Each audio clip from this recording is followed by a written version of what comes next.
Welcome to another day to your journey to success. Yesterday, I was talking about make a decision and take action. But also the other videos I mentioned to you, you have to develop faith. You are a religious person, that's great. So you know what I'm talking about. If you are not a religious person, faith not necessarily has to be related with religion. The definition I gave the other day, one of the best I ever heard, is faith is the ability to see the invisible for tomorrow to have what other people call impossible. So how you develop this ability to see the invisible is through our imagination.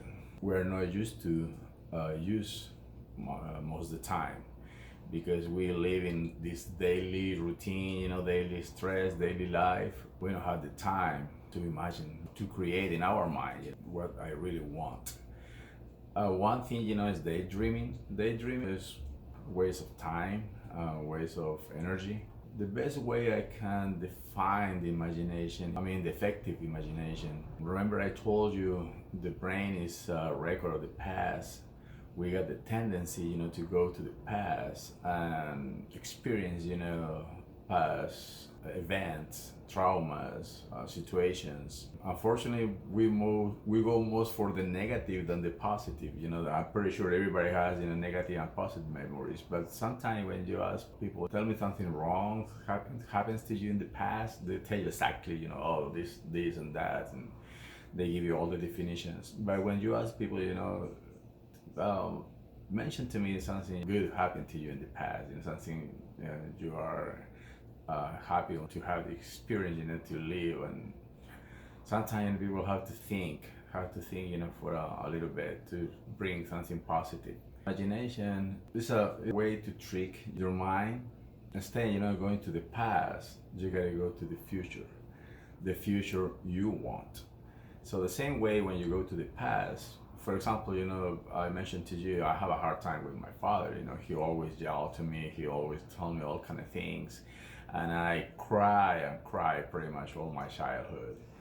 And, before studying all of this, of course, it was a big deal in my head. Just going back to these memories for me, was painful. And all the emotions, came back to me. I've been working on it, so right now it's just a memory, it's a funny thing, Actually, for me, it's kind of funny now. When you're little, how you can be so scared.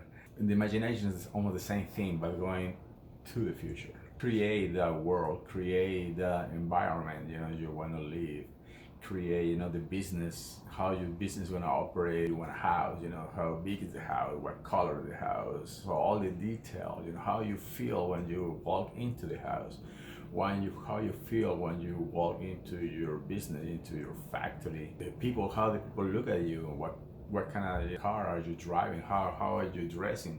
The more detail and more the vivid, the emotions you have, you are, by universal law, you are getting closer to you. That was the famous law of attraction. And then everybody said, oh, no, it's not about the law of attraction, it's the law of the vibration. You have to vibrate in a higher energy. And yeah, both are right. It's true. You have to, when you go to the past, to a painful memory, then you start vibrating on a very low frequency. But if you go to the future and you experience, this great life, you start, vibrating, in a higher frequency. All the good things, are in that vibration, in the high level of vibration. We have to develop the imagination. We have to be very involved with the creation of the future. Everybody says, business is 5 to 10%, skills and strategies. Business is more about, mental attitude. So 90%, the business is up here. You have to be able to see it, see the invisible. Nobody's gonna see what you are seeing. That's why people say, it's better not to share your dreams to anyone because they're gonna laugh at you. But if you share your dreams with a person who's already there, here's what I'll tell you. Sure, man, why not? It's possible. That's what I did. So, like I said, imagination. You let it work and develop the skill. Don't give up. Keep fighting. I can help you.